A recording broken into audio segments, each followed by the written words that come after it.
Hello and welcome to Kody and Korbin Have a Podcast, the show where two former roommates And they were talk about a new movie every week. This week on the show, it's our 69th episode ever.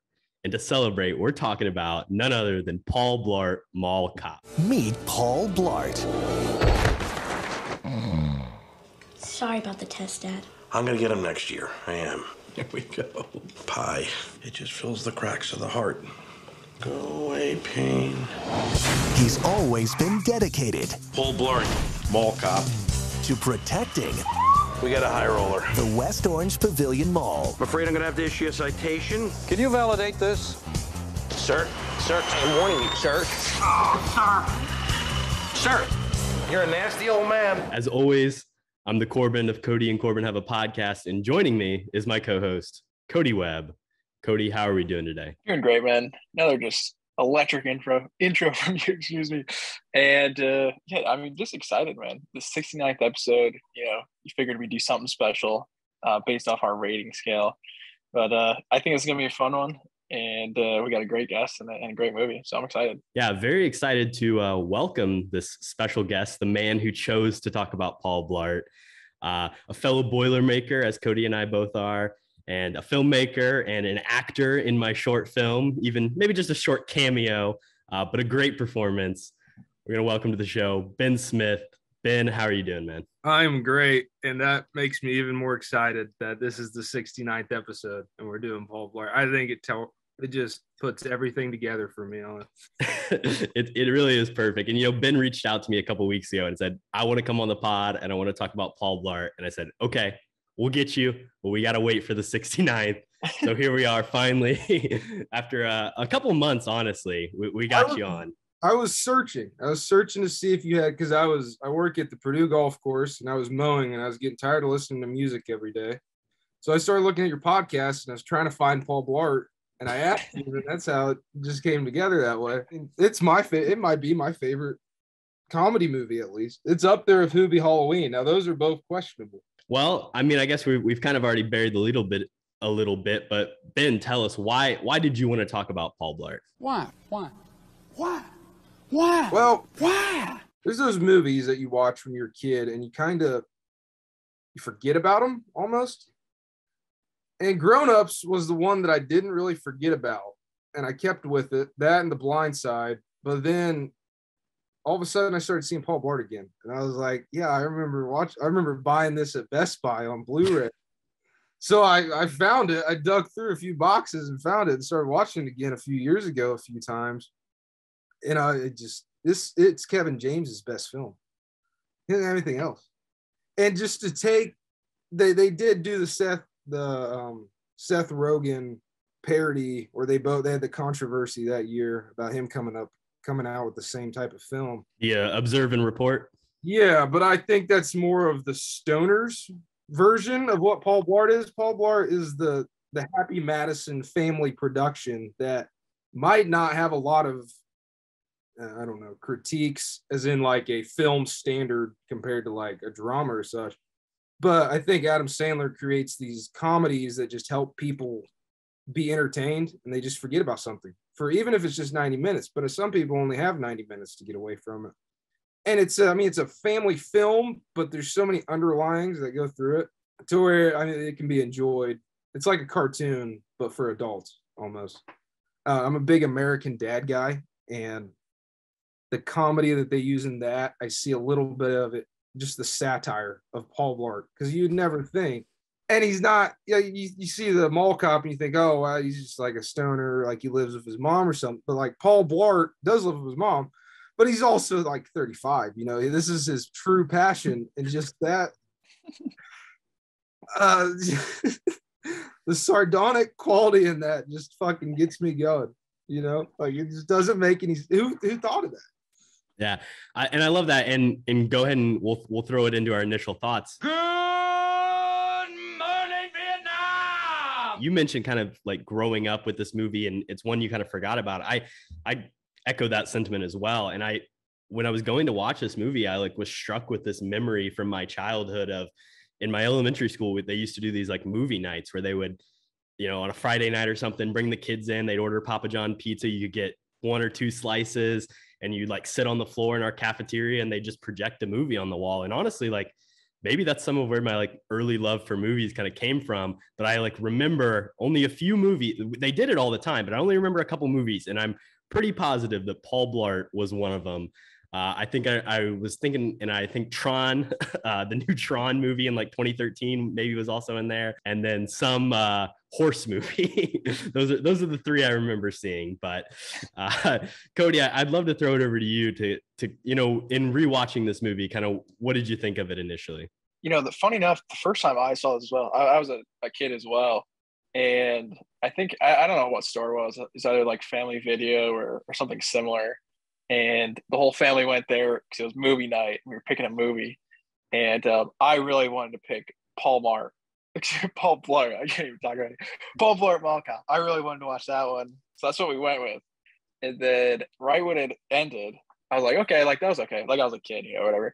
And my mom and my uncle turned to me and they say that was the worst movie they've ever seen. So childhood wise, it does have like a fun memory, I think, because evidently my family didn't like it, but I was a big fan at the time. And on rewatch, this is only, I think this is like the second, maybe the third time I've seen it. I haven't seen it for a while, so it's been a bit. I think it's okay. It has its moments where the physical comedy's funny. You get a chuckle out of me on most things. Like you said, it's like a Happy Madison production. I mean, the main goal of the film is just take your mind off, pretty much anything for an hour and a half. And I think it does that pretty well. There's a lot of like story beats and stuff we'll get into, I'm sure, as it goes along, that I don't think are great. And I wanted to point out off the top as well, I think the cast is pretty interesting, just because when I'm watching the movie, I'm like, oh, I know like this guy from that thing. I know her from this. I know her from that. But when the credits rolled, I didn't know any of the names. So it's kind of like they're recognizable faces from like comedy movies, but not necessarily famous actors. Right. It's not like, an A-list cast, but it does have good actors, I think. A lot of that guys and that girls. Exactly. It seems that like in those early 2010s, there was a lot of movies like this that came out. And it was just the same people. Different groups. Yeah. Like there's like 5 or 6 different groups of comedians that would just do movies rather than like the new era of SNL almost, but and I think Adam Sandler somewhat started that with some of his stuff, like Big Daddy and Happy Gilmore. Like he took SNL to the film world almost. Well, the Blues Brothers started that, but true. And this movie, maybe I should save this for the Academy later, but I think this might be one of the worst movies ever to produce a sequel, if I'm being honest. Well, you'd be surprised. It's not much of the story itself as in just him. It's just him. Like he'll do the slightest little thing in a scene that's awful, but the way he just acts makes it funny. Yep, I do agree with that. I think Kevin James is by far the best part of this movie. And I think sometimes the writing doesn't help him out, but I do genuinely think like he's pretty funny in this movie. Well, it's always, people probably have always, I mean, at least I have wondered, what is the life of the mall cop that I see in the mall, And the malls were still pretty frequent back then. And this is someone's take on what they think a 35-year-old mall cop's life is. And then they throw it to the point to where it almost seems impossible for something to happen. But the origin story of Paul Blart seems to be something that everyone kind of wants to know at least once in their life. Like even if you're just going to Lids and you just happen to see a guy standing there at the Wetzel Pretzel or whatever. But, Yeah, and something you mentioned there is just this idea of malls in general. And we've talked about this with other movies on the podcast before, but like this very much is like a relic of the time it came out. First of all, like malls have fell in their popularity. You go to the Muncie Mall right now back home and there's like 3 stores left and it is a sad place. I don't even know if they have enough people in there to afford a mall cop. And then the other thing is this dude doesn't even have a cell phone. Like, can you imagine that? Like an adult person not having a cell phone now? Just another example of it kind of being a relic. And then the other thing is this movie made $183 million at the box office. And while they don't even really make movies like this, definitely not ones that get released in theaters, maybe you see some on streamers, but I cannot imagine a movie like this making $183 million at the box office, or even $83 million at the box office today. Just kind of a little bit of a, the way the industry has changed in the last, 15 or so years. The era of the Paul Blart even just Adam Sandler almost is gone if you're talking going to the movie theater for it, because it seems the movie theater is now made for those movies that everybody wants to see. Because that's, I mean, not many people go anymore because of all the streaming services. So you get Marvel, or you still have your rom-coms, and I think there's a lot of dramas that get put out there, but they have to be, it's like they're too perfect almost now. Yeah. And this is them making a film. Like this is back, like, this probably like was from when movies started to where streaming services started. Paul Blart, I think, was like one of those last ones that was just, they just throw it out there and see how it turns out, you know, because everyone was knowing it did great. And, you know, Kody said the sequel, this movie is a terrible movie to the sequel. The sequel made $100 million too. So like, and was still critically panned. Like, can you imagine that? Yeah, and that's the reason it got a sequel, is because it made so much money. And to bounce off that too, I think like a lot of the comedy movies nowadays, they're going straight to Netflix, it seems like, just because Adam Sandler has like this 20 picture deal that he does with them, and they gave him like $1 billion or some crap. So I think like that's his focus, and he's like, I mean, he produced this movie. He was a major beat in it, I think. Happy Madison Productions kind of has focused more to Netflix, it seems. So I would like to see more movies like this in theaters. Obviously, you know, more in tune with the modern day and modern film, but it is kind of sad that everything's stuck on streaming now. Oh yeah, it is, because I mean, hell, there's bars and movie theaters now. I don't get that. I don't think that's correct. I don't think that. Just keep the popcorn and candy and soda. You know, like, why do we have to take it to this next level of class? And even the lounge chairs, I think, are too much. Part of going to the movie is being uncomfortable. So you have to focus on the movie. If you're too comfortable, you're not going to focus. But I mean, yeah, Adam Sandler. And I don't know how we've waited this long to have you on. I'm just going to say that. I know. I was thinking that I have a lot of, you know, like people have shower thoughts or whatever. I have mowing thoughts. I know. I think about all fucking day long. But Adam Sandler is kind of a Martin Scorsese in a way. Because he took his comedy and he just made his own thing. I mean, the Happy Madison Productions, he made his own thing, and he took who he wanted into it, and he pretty much just built his own community of movies, and he's the leader, and he's just in charge of all of it. I think he's a genius the way he's done it. I mean, Eddie Murphy didn't do that. I mean, they're probably toe and toe with the ones that are still alive that are he doesn't make many movies at all anymore, and the last ones he did make were not that good. Yeah. I think Dave was kind of his falling off almost, or the one where he couldn't talk because of the tree leaves. Yeah, I mean, Adam Sandler has been rather financially successful, and he's gotten to hang out and make movies with his best friends for the last 20 years. So, I mean, you can't really complain about that at all. No, I think Kevin James has fallen off in the past 10 years. I think his little Sean Payton movie that they did make on Netflix is not good.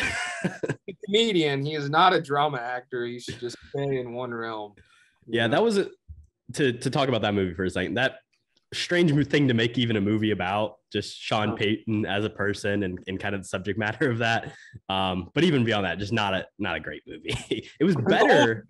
The whole news and politics and controversy like that happened to him. It's kind of just sublined the entire time. Yeah. It's like the whole point of the movie. They don't really talk about it much, you know.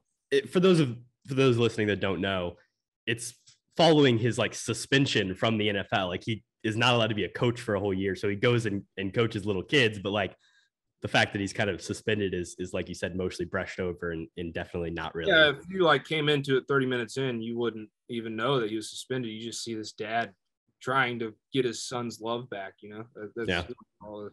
Which I mean, that's a whole other psychological thing. But. Any other initial thoughts before we move on? Well, I guess this kind of has something to do with the roll credits, but when he comes out on his Segway out of his garage, my one thought is, how far is his house from the mall?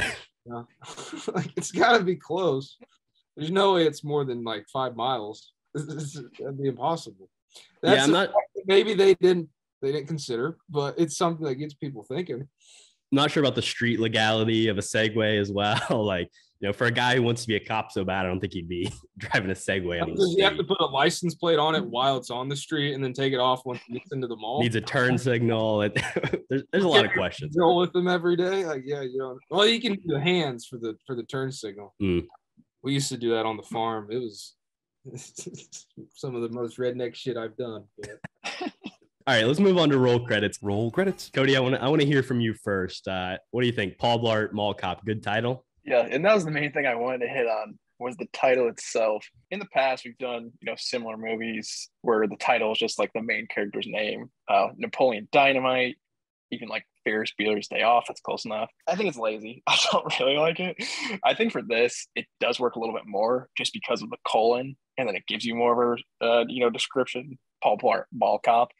But in general, I'd say I don't really like the title. You could have named this pretty much anything at all about mall cops, and you don't really need Paul Blart. I guess it's kind of a funny name, but roll credits wise, I'd say it's pretty weak. I think the main thing I wanted to talk about is just how awful of a name is Blart. Like, can you imagine being named? I mean, listen, obviously he's got his weight issues, but it's not surprising that he's being bullied with an unfortunate name such as Paul Blart. I don't think it's that bad. I think Blart, kind of sounds dumb. But I mean, I feel like in movies we've seen a lot worse names than Paul Blart. But yeah, probably not a great situation growing up. But Paulie, he did all right. He turned out okay. Yeah, I'm gonna agree with you on that because he is a 35-year-old overweight mall cop. I don't think his childhood had much confidence in it. At least he loves his peanut butter pie. Normal pie with peanut butter on top of it. We can give him that. But the name itself. It's the movie, just as blunt as it is. I mean, it's very memorable too. Like Paul Blart, like everybody knows Paul. Oh yeah, Blart. like it's signified. Paul's already a name that you're gonna remember, and then you just make up Blart. It's so odd that someone's gonna remember it. Yeah. We would throw a middle initial in there. That's what I would have. What would it be? Paul J. Blart, I was thinking that too. For some reason, that was the first letter that came to my head. Yeah, J would be good. I think K would be good too on the cap team. Paul K. Blart. That's either perfect. K or J, just because of Kevin James, just to where he could have got his own little taste thrown in there. And if he would have had a handlebar mustache, I feel like it would have made it a little bit better. Well, yeah, the one that goes down like this, the mustache. Yeah, like the a true handlebar. Yeah, I think that would have made it look like he loved UFC, but he actually didn't know what UFC was, and it just sort of. It would have looked like he was trying harder for people to take him seriously if he would have had that, rather than just the mustache that a lot of people kind of have. True. Extend the stash. That's what I say. Always. But if he didn't have a stash, then no one would have watched the film. If he didn't have any facial hair, no one would have watched that film. That's true. It does make a great poster. Because the regular mustache, it's stereotypical for a cop to have that, So it does put that in there, where he's like, I want to be a cop, but I just can't. I can't seem to finish for some reason. Yeah, maybe we'll talk about that. Let's move on to the good, the bad, and the ugly.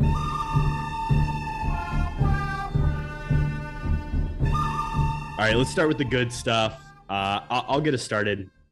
Something, I hadn't seen this movie in a while.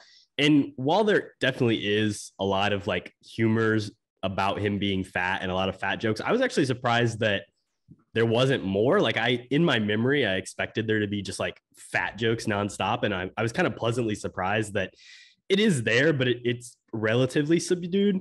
And then the other thing that Kody said is just like, this movie is just kind of okay. Like it's a pretty average movie. It's a fun watch. It's 90 minutes. You can sit down, have a couple chuckles, enjoy the laugh, finish the movie and kind of just move on, right? Like it doesn't necessarily stick with you in any particular way, but it also doesn't, it's not a bad movie. Like it's decently made. Like everybody that involved knew how to make a movie, how to like make audio work and shoot a scene. And it just kind of works. It's not the movie. The movie's bad, but Paul Blart himself is beautiful. You just can't top. It's him. It's just the whole character profile on him. And I look at it more. I like the character profiles more than the movies themselves sometimes. And this is one of the, because he just continuously makes me laugh. I'm not laughing at the storyline. The storyline seems almost impossible for that to, for him to be able to save. He's the hero, it's almost like a ballad in essence, or like Gilgamesh. Mythological tale. Yeah, they kind of twist that into almost, I highly doubt it was on purpose, but the impossible is achieved through this mall cop saving the day. It's like Mario, He's like a mall cop Mario almost. True. That's and to fast forward for recast, we should just bring Chris Pratt in to reboot this franchise. Speaking of Mario, but I do agree with both you guys. I think the character of Paul Blart is the best thing in this movie. But I also agree with Corbin that this is not a great movie. Specifically, what I like, there's a couple tiny things. First off, the actor. I don't even know if you guys know who this is. It's a Steven Renazzi. I believe that's his name. It's the guy from The League, and it's the guy who like rats him out about the cell phone. He's a complete dick in the movie. Stewart. Yeah, Stewart. Somehow he makes enough money selling pins To buy a Camry. Yeah. Well, yeah, I mean, he has a Shout Camry out Stu. before those are like completely popular. I think his character is the best in the movie, and that's my best performance by far. If you haven't seen The League, check it out. That actor is also great in that show. But the one other thing I wanted to point out that I really like, Rainforest Cafe. What a setting for a fight scene. I don't think it gets much better than that, honestly. And if I could add one thing, I'd want them to do like the lightning and thunder effects a little bit more, play on that Rainforest Cafe. But I don't know why it took so long to get a fight scene in the rainforest. So those are my best things by far. I think it puts the best performance of a TGI Fridays in a movie. And I'm even beating out the Zookeeper. Yeah. But yeah, I mean, it basically is a TGI Fridays where he gets shit-faced in. But everyone goes to the TGI Fridays. They were in the mall. At least in the Indianapolis mall, I remember going to it. Very true. And, kind of talking about that scene a little bit, there's no vomit in this movie, right? Cody, correct me if I'm wrong. There's no vomit scene. Yeah. I didn't see any. So that's surprising. That is I'm going to say that's a great thing, because I feel like so many like 2000 comedies, especially where there's a scene where a character gets like wasted and he chugs like 2 cups of margarita and he had never drank before. It would be so easy for them to go with the cheap, let's have him puke all over the place, or let's have a big vomit, and they don't do it. And I kind of respect that, because I typically find that to be pretty boring and like not that funny when that happens in movies. So I got to give shouts to this movie for not going for the vomit gag. As much as his image is destroyed throughout the film, they don't stoop that low. They refuse to do that. Yeah, he just freaks out on stage. I think that's such a better way to put that than making him throw up. It was set up. One makes you look like you drank too much. One makes you look like a bitch. And it was set up, I feel like, for them to do a vomit scene. I was kind of expecting it. I thought it was about to happen. Yeah, when he's laying on the floor and it was like spitting, I was like, oh, here comes the projectile. But they said we're not going to do it. They said we're not going to stoop that low, I guess. So respect to what's the director's name? Steve Carr. Steve Carr. I thought for a second it was going to be Steve Carell, and then just turned out to be Steve Carr. So shout out that man. Any other good things, guys? The montage. You can't get rid of the montage. True. I don't know how much they had to pay Kiss for that, but that might be the best scene. Or at least it ties a lot of things together. Yeah, I mean, the other thing I want to say, like, Paul Blart, low-key kind of a badass throughout this movie. It's weird because, like, they have to, like, set it up of, like, he's a loser and, like, he can't get into the police academy. But the only reason he couldn't get in is because he, like, forgets to eat a candy bar.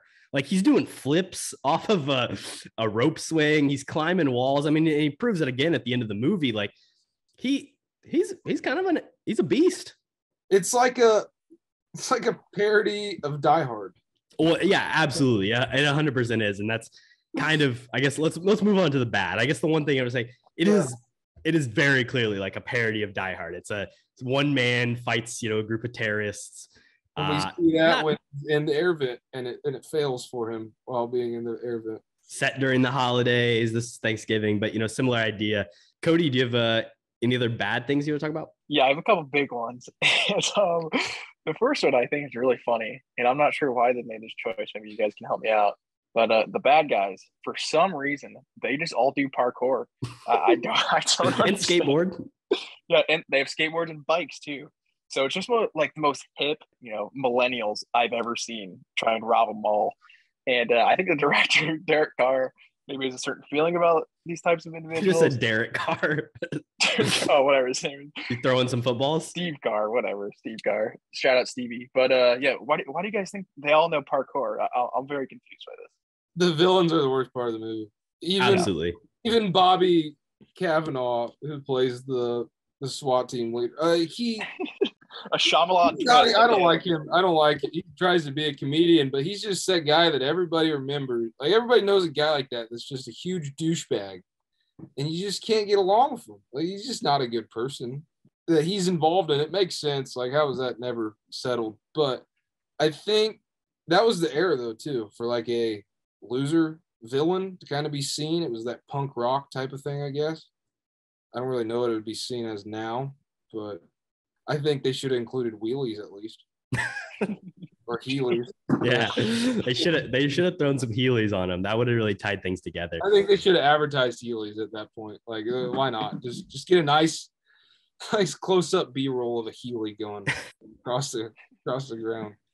I think in all honesty, it was like, well, Paul Blart has a Segway. So like, what do we give the villains to like kind of make even the playing field? Which all in all, like you said, the villains are the worst part of the movie. Their plan doesn't make a whole lot of sense. Like, why would you not just wait until the mall closes?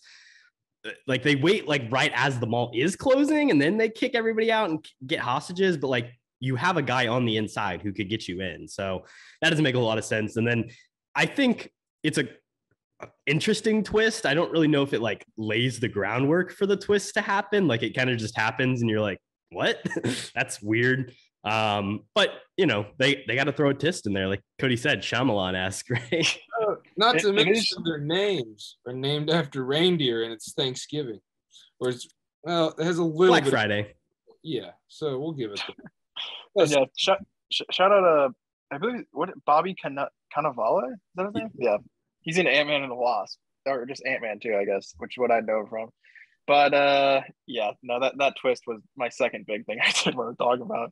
I feel like it's not set up at all. You know, it's kind of this guy Kevin James went to high school with, whatever, kind of like the bully arc. So you kind of want to make him the bad guy at the end for some reason. But then he gets like his hand shot. Nothing really happens. Also, like, why are they going to the Cayman Islands? And why are they taking the hostages with them? That's where you go when you've stolen some money, man. You go to the Cayman Islands. I guess, but yeah, Bobby Cannavale, not a great, thought out plan, but respect for the Shyamalan twist at least, I guess. But, yeah. I think it's the fact that see the Cayman Islands, and a lot of people don't even know what that is. I don't know what it is, but like you just think, all right, they're just escaping to an island paradise. That's immediately where your brain goes on that. It's great marketing for the Cayman Islands, though. Oh yeah, it is. It's beautiful. Good shout out for them. Hey, the pictures on Google look fantastic. Speaking of another setting, this movie is set in New Jersey, and as somebody who is currently a resident of New Jersey, this is I guess a new quintessential text for my life is Paul Blart Mall Cop, which I guess is I'm going to say that's a bad thing. It could go either way, really. I wouldn't carry it around if you know. I won't tell too many people. Only the people I really trust. Anybody have New Jersey, and they're gonna love you if you say you like Paul Blart. True. All right, let's hit the ugly. And obviously, like this category can kind of go anywhere. My take here is the whole way that they get the people at the end is because I don't remember his name, but the boyfriend character, Hood, is tracking his girlfriend's cell phone, and I'm gonna say that's kind of messed up. He was just.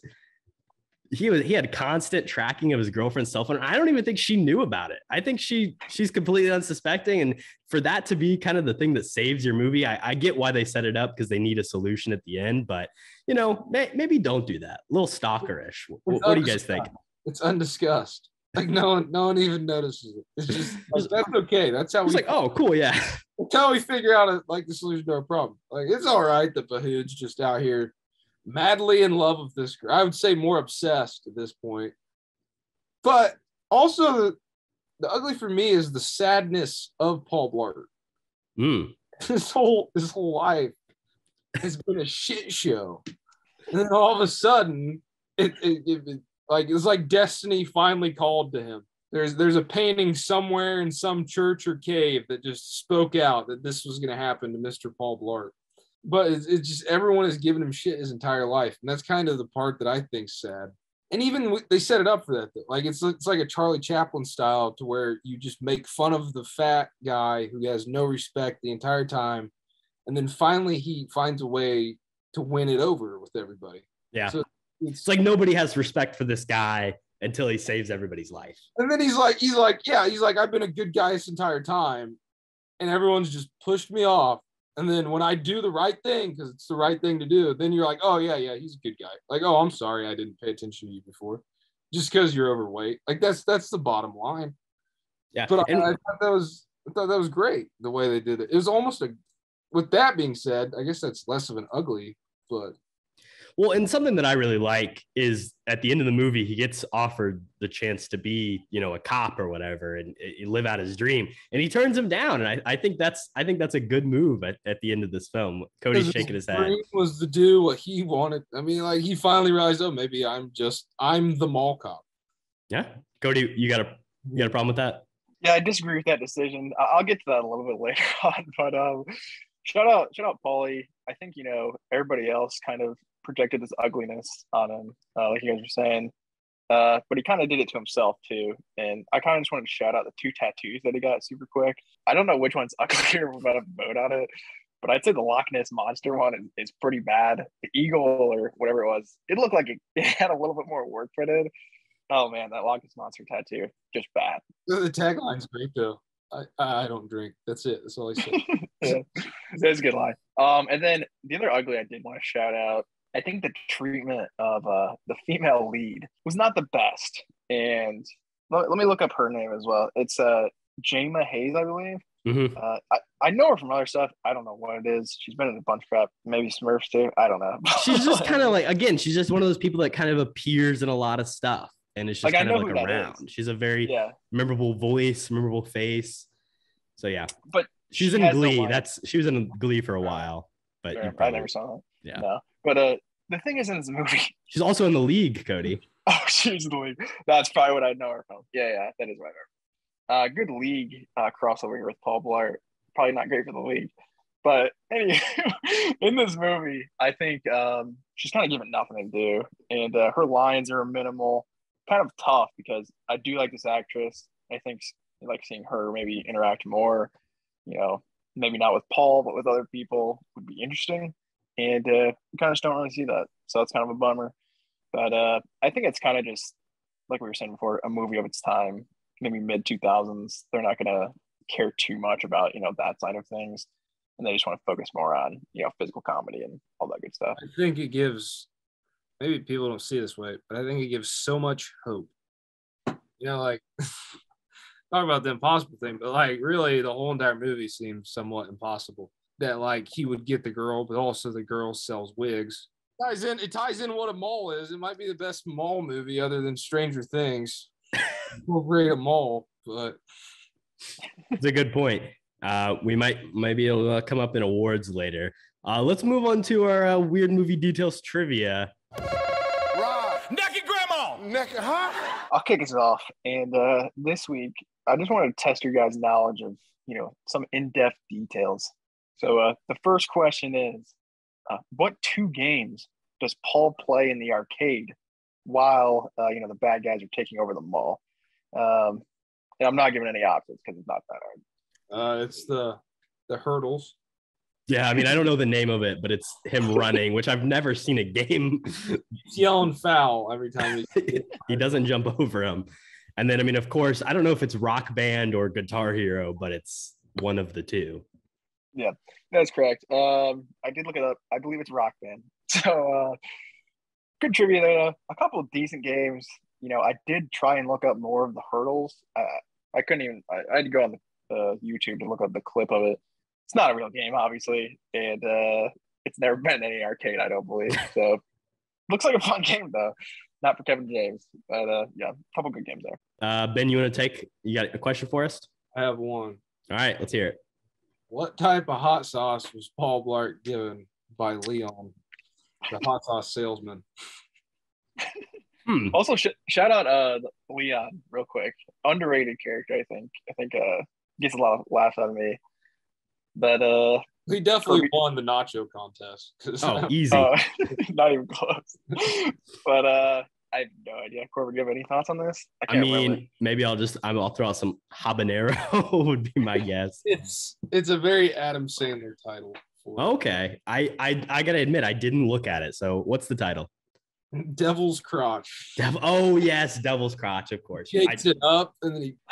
Which, if we want to talk about that, like, I think he would have had a more severe reaction to hot sauce in the eye. Like he turns away, he's like, he blinks a little bit, and he's like, "Oh, I'm fine." He's like, "You shitting me," pretty much, or even just his character to begin with, like Vic Sims, you know, like he just welcome to the show. And I have felt that before. Like you teach a new person how like the job works, and then just the pure embarrassment that Paul Blart feels when he realizes, oh, this guy's a lot smarter than I am. And, like just some guy that needed to become I'm not his mentor anymore. He's my arch nemesis, you know, almost. It's the classic tale of the apprentice turning into the to your enemy. So gotta respect that arc. It's time for it to build up, though. It wasn't like Anakin on. It was just straight. I got this job, so I 20 minutes, 20 minutes, and suddenly this dude's the bad guy. He does protect Paul a few times from the pin salesman. We'll give it that. He does stand up to him. And the pin salesman, I think, gets the worst bit of that. So, well, that's the thing, because he seems like a good guy at first, and then he's shit. Yeah. Yeah. Maybe he is a good guy. You know, money corrupts people. He just needs some money. $30 million. I mean. Or he's just a great actor. He's a great actor within an actor, maybe. You know what? That's definitely it. It seems like he might have taken a few acting classes and realized, okay, maybe I need to start robbing malls. I think that's a pretty easy arc. My question does have to do with the director of the movie, Steve Carr. He did a lot of these family type comedy movies, but notably before Paul Blart, he directed a lot of like the sequels of more popular comedy movies. So which of these sequels did he not direct? So did he not direct Next Friday, which is the sequel to Friday, Dr. Dolittle 2, coming back to Eddie Murphy, Are We Done Yet, which is the sequel to Are We There Yet, and Daddy Day Camp, which is the sequel to Daddy Day Care? So which one did he not direct? What do you guys think? I'm gonna have to go with Daddy Daycare or the Daddy Daycare one. That's a good one. My thought for some reason went to what's the Ice Cube one? Where Are We Done Yet? Yeah, that one. And Next Friday, I think, right? Right. Are We Done Yet? I feel like for some reason that one stuck out to me. So I'll go with that one. Well, Ben is right and Kody is wrong. It is Daddy Day Camp. That movie, Kody, was directed by none other than friend of the pod, Fred Savage. Oh, really? Freddie boy. Oh, it doesn't even have Eddie Murphy in it, does it? No, Daddy Day Camp it's really just kind of like a spinoff, but it's like in the same universe. He did, however, Steve Carr did direct Daddy Daycare, so he did direct the first one of those. I remember watching the sequel came out somewhat recently, didn't it? Well, they did I think they've done like a more recent remake as well. Daddy Day Camp came out in 2007. But they've done like in the last couple of years. I mean, they did like the Cheaper by the Dozen reboot. They've done a ton of. It's with Cuba Gooding Jr. rather than Eddie Murphy. Yeah. Yeah, that's the whole difference. That's a step down. No, it's a big step down. Close to the same. You can't beat Eddie. Yeah. Kody, what's your second question? Yeah, my second question. It's a good one. You guys are gonna like it. How many times does Paul pass out from lack of sugar? Looking for an exact number here. Go deep in my brain to think about this. I mean, it's not a lot, actually. I feel like I'm going to say 4 times.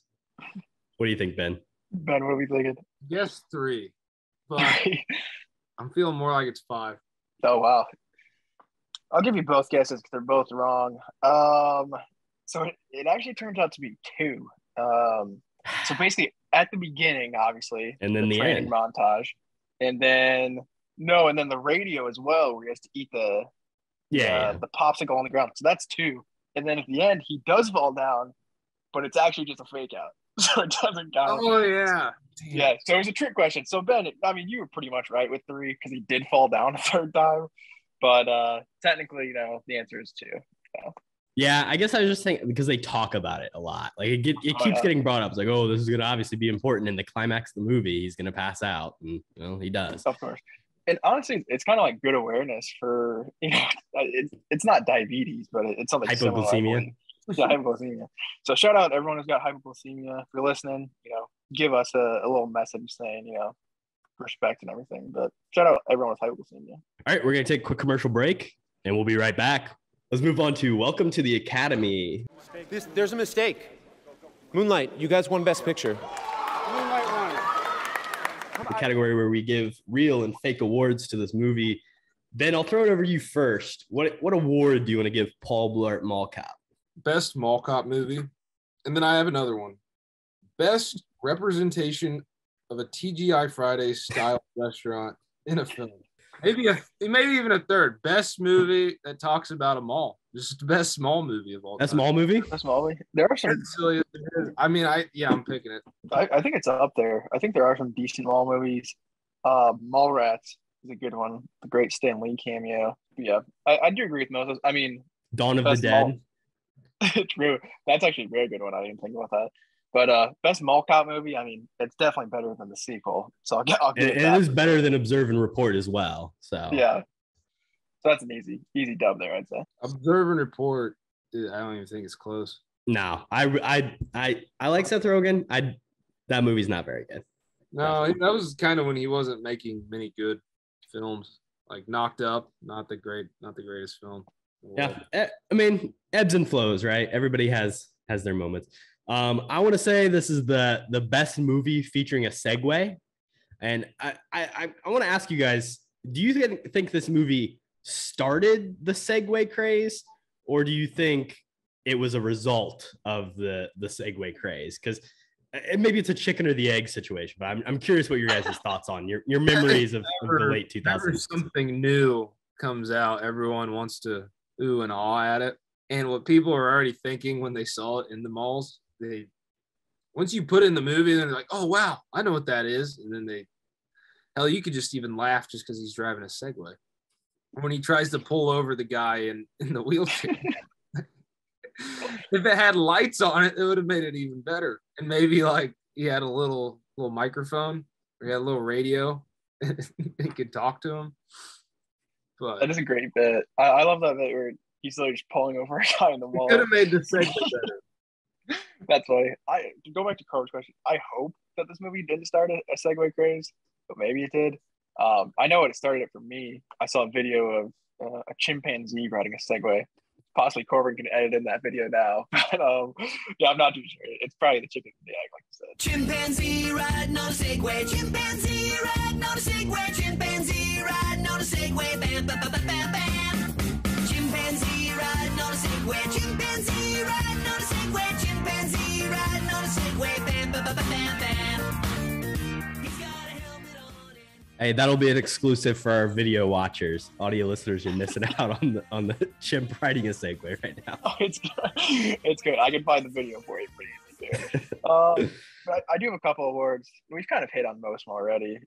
First off, I said this is probably the best movie with a hot sauce to the eye shot. It's probably pretty hard to combat that. Secondly, best marketing for the Cayman Islands ever in a movie. So shout out to Cayman Islands. I don't know why, but I think that's hilarious. They use that constantly. And then lastly, which may be more debate, but are these the dumbest movie criminals of all time? I think it's close. My second option would definitely be the Wet Bandits. Shout out Home Alone 2. But yeah, I don't know. These guys are pretty dumb. So I'll probably have to give them the crown. I'm glad you brought up Home Alone there, Kody, because it's something I wanted to hit on. When we said Die Hard, this is kind of like Die Hard and Home Alone meet a little bit. There's definitely twinges of that Home Alone. I mean, it's set during the holidays, and there's kind of like, because he does like he sets up a bomb in the Rainforest Cafe kitchen. Like he kind of has these little shenanigans that he does that are like a little over the top to take down these criminals, but it's fun stuff. Yeah, he sets booby traps sometimes, which is very Kevin McAllister. So yeah, I didn't even think about that either, but there are kind of similarities there. And set during the holidays, of course. The other award that I want to shout out is best back tattoo of a bird. Now, there's one other contender, and I don't know if you guys are familiar with the Ben Affleck back tattoo. Have you guys seen this? The Phoenix tattoo? Oh, in real life, right? Yeah. His real life. Ben, have you seen this? I have not. All right, I'm gonna share my screen so you can. You really want to see it? I want you to experience this. This is his actual tattoo. This is actually on the back of good old Ben Affleck. And yeah, if you're listening, just go look it just up. Just Google right Ben Affleck bat tattoo. This is what it looks like. Big old phoenix on his back. As much as he probably doesn't want to admit it, I think he's a giant Paul Blart fan. Why? It's got to be. No, it can't be real. There's no way he did that. No, that's 100% real. I mean, if you make that much money at that point, yeah, I guess you can do whatever you want. So whose is better? Is Paul Blart's better or is Ben Affleck's better? We got to decide. It's Paul Blart's. I kind of agree. Yeah, Paul. The eagle is cooler. Yeah, they're both bad, but I take Paul's any day of the week. I take the Loch Ness monster over Ben. You know, that's saying a lot. So it reignited the Loch Ness monster by him getting that on his back. Shout out Nessie. He did make a movie about it at some point. I think before this, it wasn't that good. When CGI was really getting into itself, like Polar Express and stuff. But shout out Cayman Islands. That's all I got. Yeah, shout out the Cayman Islands. Let's take a trip down there with all our ad revenue, Kody. Say less. All right, let's move on to invite, fight, and night. I dub thee Sir William. The category where, similar to Marry, Fuck, Kill, where we invite somebody on the podcast, we fight somebody, and then we knight somebody as our best friend, our right-hand man. Let's start with invite. Ben, who would you want to have on a podcast? Who would you want to talk to from this Leon, 100% Leon. I just want to know what the hot sauce guy has to say. I mean, the guy with the hot sauce, they're definitely always the characters, the people you want to talk to. If you're into hot stuff. Grip, first off, he'd be coming in looking clean. He'd have free hot sauce. So then we'd probably have buffalo wings or nachos or something that'd be sponsored by his hot sauce just to get him some more recognition. And I think he sees everything, and I think he listens to everything. So he'd have the whole gossip about the entire mall. Yeah, I completely agree. That was actually my pick. Was Leon as well. So to bounce off that, like you said, he's like a competitive eater almost. So if we're doing a pod, this guy's going to be sending us like his hot sauce, like you said, maybe even some food is on its way. We're basically going to do a Hot Ones episode. Pretty much. And he's a serious man. Like, he doesn't fuck around. Like, he takes this shit seriously. Oh, yeah. And I kind of just want to hear him talk because every like line he has in this movie, it's kind of just like out of bounds or something like I wouldn't expect this guy to say at all. So I think on a podcast, get that guy rolling, get some wings in him. I think it'd be a good time. So every time he speaks, it's powerful. Like he's damn near screaming every time. He's making a statement known every time he talks. Well, we want him. To bounce off actually two different points. I have two people here. So the first one, if we want food on the podcast, I'm going to invite Paul Blart's mom, get her to make her famous sloppy joes. Just I think, get everybody in a good mood. I'm sure she could share some great stories about Paul Blart growing up and all the antics that ensued there. And then the second thing, you want to talk to Leon for all the gossip.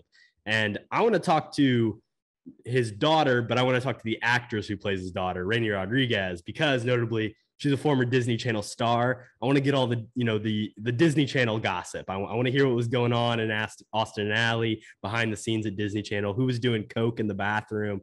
But we got to get Rainy on to spread the hot goss. What was her in Austin? Were they fucking? Like, let's get to the deep stuff. So the main question is, who was doing coke on the set of Boston and Alley? I mean, and about her and Ross Lynch's, hidden relationship. That's much speculated about. She can tell us what it's like for her brother to also, be famous as well. Manny, yeah. What's his real name? Something Rico. Rico. Shout out Rico. I think I like Rico a little bit more than this sister. It's a whole different route. One went to ABC and one went to Disney Channel. True. Right. Same company. Honestly, I don't remember. What was she on? I don't know. Austin and Alley. It was. I didn't really watch it. It was kind of at the end of I was probably phasing out of Disney. The Zach and Kody generation, wasn't it? It was right on the brink, like the Good Luck Charlie and the shit like that. Yeah, it was near the end. It's got Ross Lynch. Yeah. Oh yeah, he played Jeffrey Dahmer. Yes. Yeah. And I keep hearing a lot of things about that new Jeffrey Dahmer. I haven't watched it yet, but I've seen almost all American Horror Stories with Evan Peters. So I believe it's good, but I've heard good things. I've heard it's a hard watch for sure. Oh, I don't want to watch it yet because everybody's watching. I'm going to wait till everyone stops watching. I still haven't seen Tiger King just because it was too controversial for me to I haven't seen it either. watch it. Like, I was like, I'm not going to be part of this. I'm kind of glad I wasn't because it almost seems somewhat just incompetent. Like it's really not worth watching. To be honest. In Florida, and just someone wanted to make some money off of them, you know? Yeah. The whole murder mystery bullshit that's attached to it, but that's a dime a dozen these days. You know? Very true. Very true. And I mean, even that they tried to make us like they made a season 2 out of it, and they tried making a movie. They did. Well, they did like a Hulu TV show with the Kate McKinnon, I think, playing him. Strange stuff. Not really a guy that needs to be spotlighted any more than he already has. Played the lady that he tried to kill.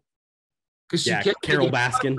She kept making fun of her on SNL. So then they actually I don't think she played Joe Tiger or whatever. I think she played Carol Baskin. Not the Tiger guy. But anyway. Okay. Sorry. John Cameron Mitchell played Joe Exotic. She played Carol Baskin. Okay, that's fine. If she played Joe Exotic, I'm gonna have to check that out. Yeah, I agree. I'm kind of the same way actually, where like I didn't watch Stranger Things until like a year until it came out. So maybe this is my my time to watch Tiger King with you, Ben. Maybe we should check it out. I think we'd have a lot to say. Well, next time you're on the pod, you'll have to report back on Tiger King. Let's move on to about the Jeffrey Dahmer though, and I'm like, okay, I'm gonna wait. I don't want to watch it, but thank you for giving me your input. Well, and you know they've made so I mean, like you said, Ross Lynch played Jeffrey Dahmer before. Like they've made so many Jeffrey Dahmers. They made a bunch of Ted Bundy. It's not that good. Yeah, and I think the Ted Bundy, I think maybe it's taking it off from Paul Blart at this point. But I mean, Zac Efron, no. Zac Efron is not Ted Bundy. Don't do that. It's fucking. That's not it. That's not what should happen. Another Disney Channel star turned killer. Solomon. He could have been a fucking good Ted Bundy, I think. But I like that. It's a good pick. All right, let's fight. Who do we want to fight? A little bit, but I mean, that could have been okay. He was too skinny, but yeah, that's true. I'm fighting Chief Brooks, man. Oh, okay. It'd be a friendly fight. It wouldn't be an evil one, but I'd just put some gloves on, wrestle him a little bit. I'd be like, "Come on, old man, let's go." And he wouldn't want to do it, and I'd just be a bottle deep. But I mean, like, I just keep giving him little ones, and then finally, I think Chief Brooks would give me what he actually had. You know? Oh yeah, he'd come swinging. Because he was a legend in his day. He's just chilling now, but I think he's an underlying fellow. Hero of the movie. Yeah, he's like a good, nice old guy, but I bet he was a badass back in the 60s. He took the critical shot, the winning shot. He's been in a lot of films too, the guy that played him. War of the Worlds, Benjamin Franklin. I mean, like, there's just no stopping this guy. Flight. I'm just looking things off IMDb, but I mean... That might be the best IMDb of anybody in this cast, if I'm being honest. Like, those are pretty decent movies. The old guy that's been in a lot of great films. Yeah, 103 acting credits. He's been around the block. Also, I think you could take him, so that's a good pick. I don't want to beat him. I just want to piss him off a little bit because he's too happy the whole time. I just want to get him mad, you know? I went with a completely different direction on who I want to fight. I actually want to fight his mom.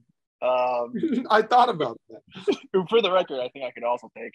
But the main reason I want to fight her, it's for how she set up his dating profile. I think her putting that video of him on the Segway is doing him absolutely no favors. And I don't think she knows what she's doing. So I want to fight her, get her off that, you know. Give me a more mellow, you know, Paul Blart. You know, they say ignorance is bliss.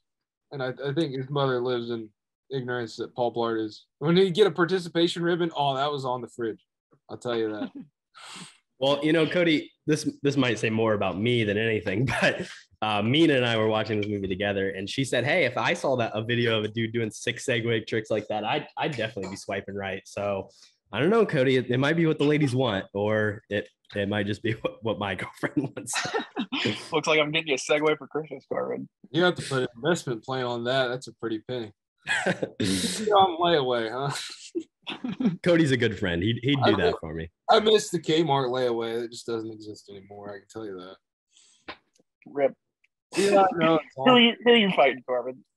I mean, let's go for the biggest asshole of them. Give me Pin Salesman, Camry Boy. Like, what are we talking about? My initial one, but I mean, I know it's obvious, but like he's the douche. Like he's the worst guy. Like every time his face is so punchable. I don't think I could fight him because I think I'd kill him. I think I'd have to get drug off. You'd go too far. I like him. That's he's so he doesn't get that nobody likes him. And he's just so confident in himself. You know, you like if you have a background of hating someone like that, it's gonna be hard to keep yourself emotionally controlled. You know what, Ben? That's really smart. Actually, you got to pick your battles, and you can't fight the people that you actually want to fight because you won't be able to. Sells pins. That even pisses you off even more. Like even just watching it, people are getting mad. It's very true. And then of course, when they're hostages, he gives up that she has the phone, which is just a terrible move. What a loser. I don't know if I can get pussy on here, but yeah, he's just a giant pussy, you know. You can say whatever you want. That's how my friend is, man. They character profile him perfectly. Like, he thinks he's hot shit, and then he gives up as soon as there's some type of danger. But you get a gun in your face, and oh, hey, she's the one with the phone. When like really, he didn't know that anything was up. He was just being like kind of antsy. But whatever. Let's move on. I feel like this is kind of an obvious one, but let's move on to Knight. Kody, who do you want to knight? I'm gonna knight. Maybe this is obvious. I'm gonna knight Paul Blart, but for the very specific reason of not taking a promotion, even though like security guards make no money. he's making absolutely nothing. And they're like, hey, you know, you can be a cop now. He's like, no, I'm going to stay in the mall and continue to make more money just because I have a girlfriend. You know, I know the saying is, you know, more money, more problems. But, you know, Paulie, I think you need to work your way up. You will get knighted for a noble cause, though. Ben, what do you think? I want to knight the lady that kicked Paul's ass. In Victoria's Secret. She stood up for herself when he started trying to give a little advice, but he got he reached the limit a little bit too much. She said, that's enough. And she made him hold the earrings as she kicked him. that is a badass move. Here, hold these. I want her on my side, you know, like if we're friends and someone like crosses me, you know she's gonna be in my corner. You know she's gonna have me hold the earrings and she's gonna fucking kick the shit out of someone else for me. Yeah, that's a really good pick. She's someone that you definitely want to be on her side and not the other side of it. Like, who even is she? You know, like maybe they said, hey, would you like to beat the shit out of Kevin James? She said, yeah, sure, why not? Some random woman. It had to be. I'm going to be basic, and I do love the pick of the Victoria's Secret woman. So maybe I'll steal that as well, but I got to go Paul Blart. I mean, the dude's a hero. Kody, like you said, he doesn't take the promotion. He doesn't fall into the propaganda. He doesn't get sucked into the vortex, and he stands up. He's going to protect the mall. He's going to be a true American hero. Something like that. Something like that. Let's move on to the recast. You're fired. You're fired. You're fired.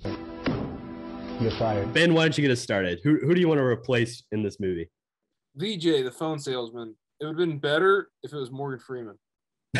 I think most things would be better if they were Morgan Freeman, but just the wisdom that's given when Paul comes to him for advice, it was Morgan Freeman.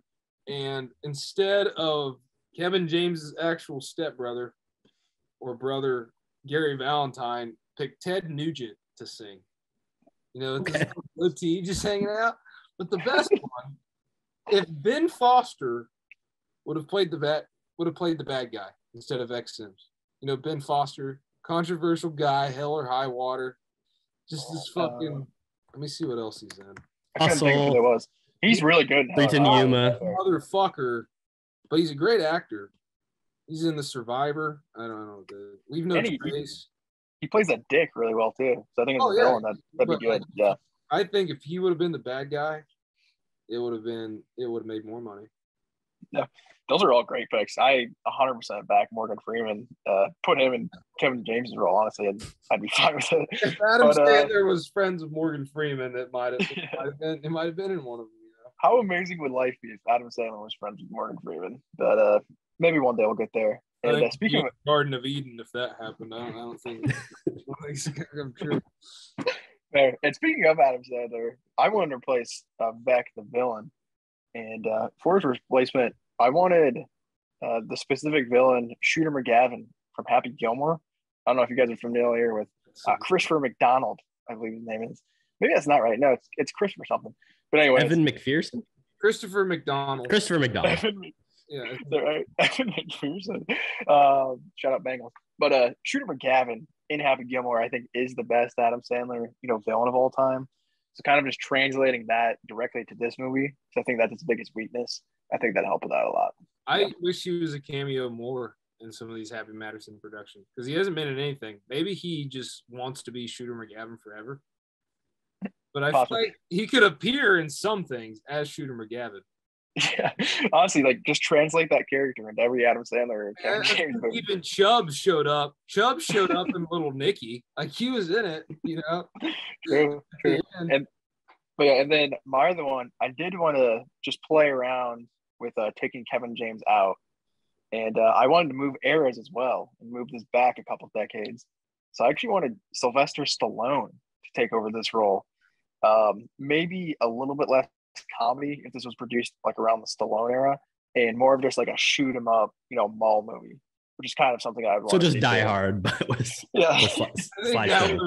that would have made the American value of it seem less friendly and more violent. Like people would have been afraid of mall cops if that would happen. True. But it's the 80s and nobody cares. So no, you're right. Yeah, if it was in the 80s, that'd be fucking good. It's like, well, I mean, Rambo First Blood, he's just hungry, and then they somehow piss him off and turn on his PTSD, and he just loses his shit on all these local yuckles, If we were to set this isn't my pick, but if we were going to set it in the 90s, I think it's obvious that Chris Farley would probably take on this role. It's very fitting. If we're talking Sylvester Stallone, I'm picking Wesley Snipes. Oh, okay. Little blade action. Give him a katana. Throw Wesley Snipes on it. It's a respectable pick. All right, so you kind of bring up the Happy Madison, Kody, and let's just do it. Let's do the full Adam Sandler crew in this movie. So I've got all four: Adam Sandler, Chris Rock, David Spade, Rob Schneider. I'll stick them in different roles, and you guys can tell me if you disagree. So I think of those four, I'm going to put David Spade as Vec, as the villain. I think I considered that. That's probably the best. I think of those four. It's the Adam Sandler is the villain. Yeah. Well, okay. So I want Adam Sandler to play Commander Kent, the SWAT guy, who is the real villain at the end of the movie. Okay. So that's the turn. He's lovable, and then wait, he's actually the bad guy. I'm gonna have Chris Rock play Sergeant Howard, who's the original cop who's like there on the scene and is kind of just around. He gets his gun taken from him. I don't know. Chris Rock would probably be better in the role than that guy is. He's a funny guy. Or Chief Brooks. Chris Rock would be a good Chief. Yeah, my biggest struggle is just like on type thing, My big struggle is just like, does Chief Brooks need to be older than everybody else? Maybe, but I did consider throwing him in that role as well. And then finally, where do we stick Rob Schneider? And I think we go pin guy for Rob Schneider, because Rob Schneider, all-time creep, pin guy, all-time creep. Put him in there, and he can play a weird pin guy.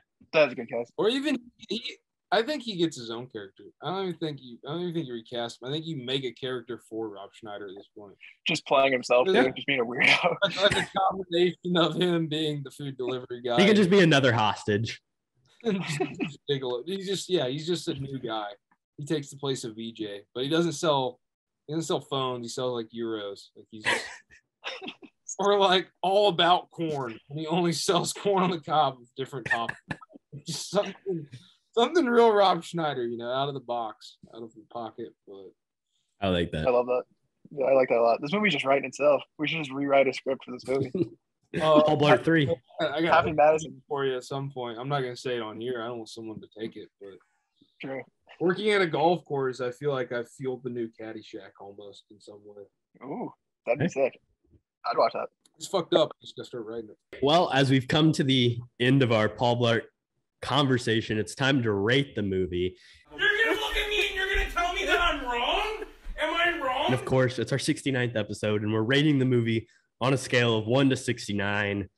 Kody, where do you place this film on your scale? Oh man, gonna start me off. I think in general it's hard to rate movies. I don't know where I put this. I'm gonna put it, I believe, at 20 out of 69. Not great, maybe a little bit low. I'm sticking it pretty low though. And shout out, this is a great movie for 69th episode. but 20 is probably mid-range for me, so decent. All right, I'll hop in and I'm going to give it a 35, which a lot higher than you, Kody. And I was really surprised at the end of this movie that I did enjoy it more. And hey, that's higher than I rated Grown Ups. So despicable, absolutely despicable.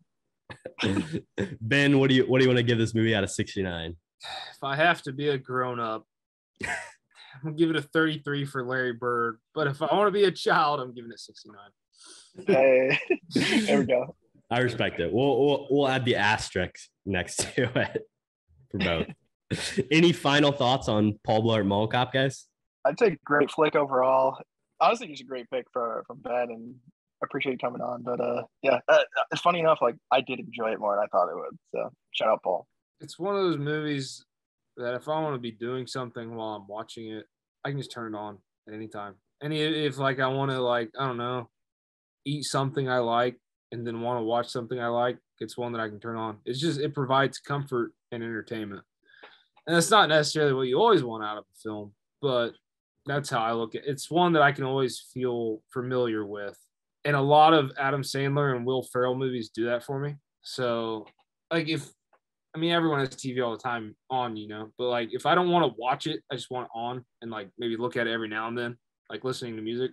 It's one of the ones I'm going to pick. But if it's one of the top ones I'm going to pick at the same time, because I could still watch it. If I watch it 4 times in a row, yeah, it's going to be boring. But like, if I watch it once every few months, I'm still going to fucking like it. Because it's good. It's good background. That's the beauty of it. Yeah, he's better in that than he is in King of Queens. Is what I think. What about Here Comes the Boom? No, I like that one. I don't like that one. I actually really like that movie. Well, Henry Winkler too. Oh, great flick. I love Henry Winkler, but yeah, I can't. Here comes. I tried watching his sitcom on Netflix about the NASCAR stuff. I couldn't get into it. No, it's not. It's just I think he's a completely different character in Paul Blart than he is in anything else. He always plays a nice guy, but he takes it to a different level with the mustache. I think it's just the mustache. I'm gonna be honest. That's true. Iconic mustache. All right, we'll move on to our next category, which is called Defeat the Watch List. So for this, I've been to, I have a giant watch list, about 1,000 movies, and every week when we do a movie episode, I get assigned a movie to watch, and then I'll report back on it. So the movie that I was assigned for our last movie episode was Big Trouble in Little China. Have you seen that one, Ben? With Kurt Russell? Yeah. I've seen it. Cody, have you seen Big Trouble in Little China? Oh yeah, cult classic, and a really, really fun movie. I think good one. I gotta be honest, I did not really know anything about this going in, and I think that was probably the best way to watch it. But I was like, what the fuck is happening the entire time? Because the premise is just so out of left field. Is that a John Carpenter film? It is, yeah. John Carpenter, 1986. And I got to say, I actually really enjoyed it. For the first half, I was like, I'm not really vibing with this. I'm not sure where it's going. But I thought the effects were really great. Obviously, it's John Carpenter, like you said. So, it's no surprise that he teamed up with a good team to make great practical effects. We've seen it in The Thing, Halloween, time and time again, he does great work. But also some of the visual effects stuff, there's some lightning that's, clearly done in post that looks really good for 1986, maybe better than some stuff I see in 2022. So got to give shouts to that. Kurt Russell's acting in this movie is fucking god awful. He's never even been in a movie. He was a professional baseball player at one point, so you have to give him credit. Well, he's good in other stuff though, but in this, I think he's really trying to play it up, and he's this bumbling idiot, and that's the whole point. But his line deliveries are, it's he's never been in a movie before. It's truly confusing. In terms of John Carpenter's attempt in this movie is to kind of take the traditional, almost, whether not necessarily white savior, but white interloper movie and kind of turn it on its head, where whether it's instead of this heroic white character that comes into this community, he's this bumbling idiot who gets knocked out in fights, and the Asian side character is the one who actually does all the fighting and saves the day. I think at points it's successful in doing that, but at the same time, it is still just Kurt Russell's your hero at the end of the movie. So I think you kind of fail a little bit in kind of trying to put that spin on it, but it definitely is different than a lot of stuff you would see in the 80s. yeah, some of the things probably wouldn't happen again, but I don't think it's like terribly problematic or racist in any way necessarily. But interesting movie, cool effects, and just know as little as possible if you're going to go watch it is what I would say. That's what I would say too. It's just kind of a weird movie. It's really niche, I think, to a specific audience, and it's a lot different from a lot of other Carpenter stuff as well. But I really like it. It's kind of just like one of those weird ones where you either really like it or you really don't, I think. But I definitely give it a chance and check it out. It's a lot of fun. Kurt Russell sucks. Okay, it was backwards. I was like trying to read what that said. So now, Ben, you get to help pick what the next movie is going to be. So basically, using Letterboxd, we can, if you want to pick a year and a genre, then we kind of shuffle and get a couple movies, and you can choose between them. So, what year are you thinking? I have 2 movies. Oh, you just have movies you want to okay. Or do you want me to do your? Well, if I haven't seen them, that's the only caveat. It's got to be stuff I haven't seen. I'll give you the 2 then. All right, what are they? A Beautiful Day in the Neighborhood, 2019. Mr. Rogers. Okay. Tom Hanks, Matthew Reyes, Chris Cooper. Okay, I haven't seen it. You need to watch it. Okay, so is that going to be your one? I want that one to be the one, but the second one was The Music Man, directed by Morton da Costa in 1962. And it is a very strange film, but I'm going to let you pick which one you want. They both have this theme of this nice guy that comes to help people. But at some point, if you watch it and you start looking at it in today's world, you start thinking, okay, how fucked up actually is this? Or how nice actually are they? And that's the whole theme that I'm going off of on these 2. Here's what we'll do. I'll do Beautiful Day in the Neighborhood because I'm just feeling that one right now. But I am going to add The Music Man to the list. So it is possible that it'll come up at a later date. In the Neighborhood's on YouTube TV. All right. There we go. So I will watch that and then report back in the next one with my thoughts on that. But I kind of want to change my movie for you since it's spooky season. Okay. We'll bring it back. All right. Down. This is the one. John Carpenter's Vampires, 1998. Oh, okay. That's a good one. That is more thematic for the time. That is a good. It's not good, but it's good enough to watch and understand James Woods as a vampire hunter. That's what you need to see. It's fitting. And or then Focus 2. But I mean, I don't think it's good. Me to watch. I've heard bad things. I'm not gonna watch that. Nothing to be Hocus Pocus 1. I think Hocus Pocus 2 is not. I mean, they waited too long to create a second one. But and next we can move on to we have a Podgorithm. So for this, we just draw a card, and I actually have a new set of cards with more modern movies, an updated expansion pack to the blockbuster game. We like that. Basically, I'm going to draw a card, and Ben, you get 30 seconds to give your hot take. That's it. And then we move on. We go about our day. So I'm going to shuffle these up. And the new inaugural movie is going to be Finding Dory. Terrible movie.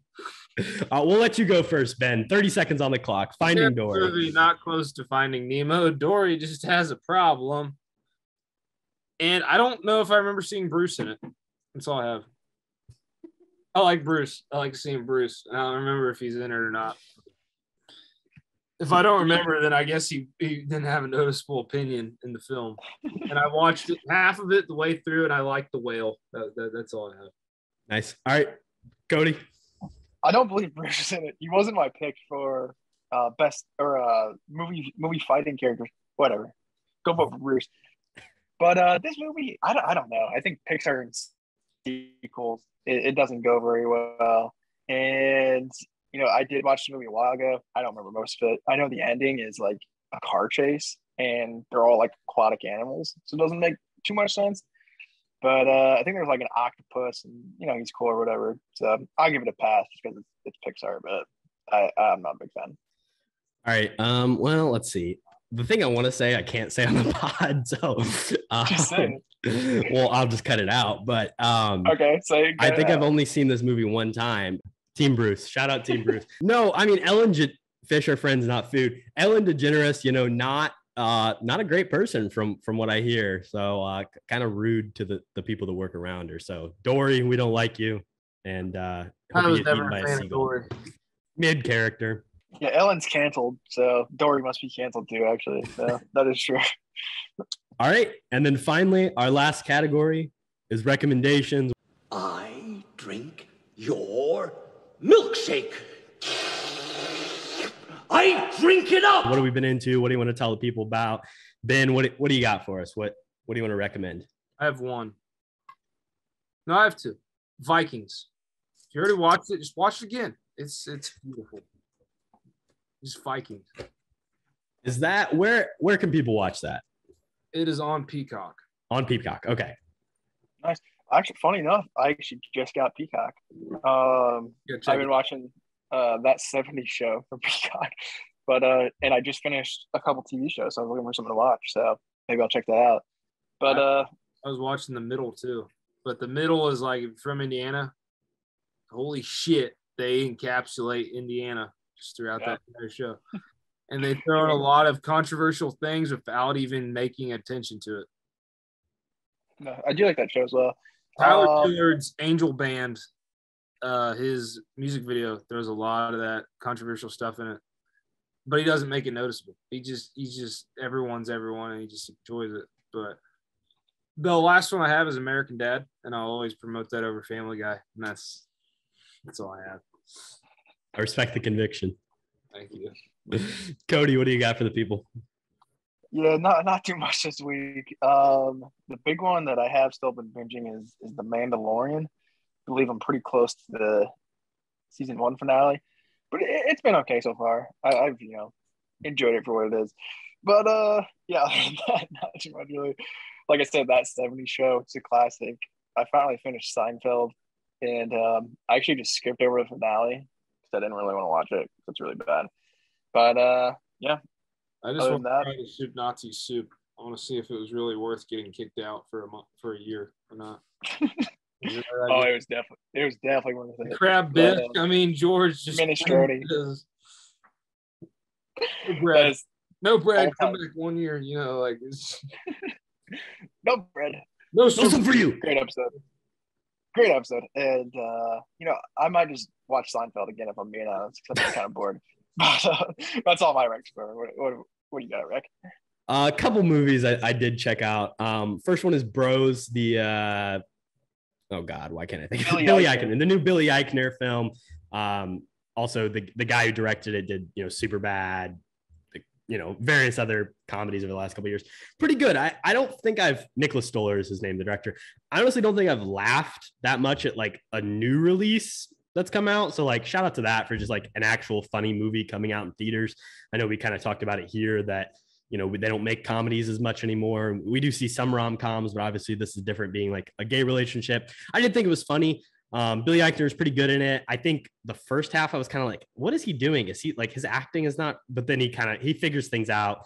And it's just a fun watch and pretty enjoyable. And it's street gets me going. It's good. Hey, and the thing, maybe like my biggest complaint, and this is like a tough complaint to have for a comedy, is like the joke ratio is almost too high, where it's like everything Billy Eichner says is like a one-liner or like a funny metaphor or a quip. And it's like, he is a very funny guy and he's very witty, but it's just like your joke per minute is like so high. I don't think any person is like this funny without being pre-written. I think he's Evan Peters, but more annoying almost.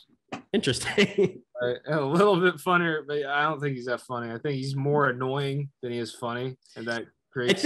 I think his humor toes that line between the two, and I think that's part of the appeal. Yeah, he's a very abrasive. A guy in the '90s that would just scream, and that would be Sam Kinison, or you know what I'm talking about? Yeah.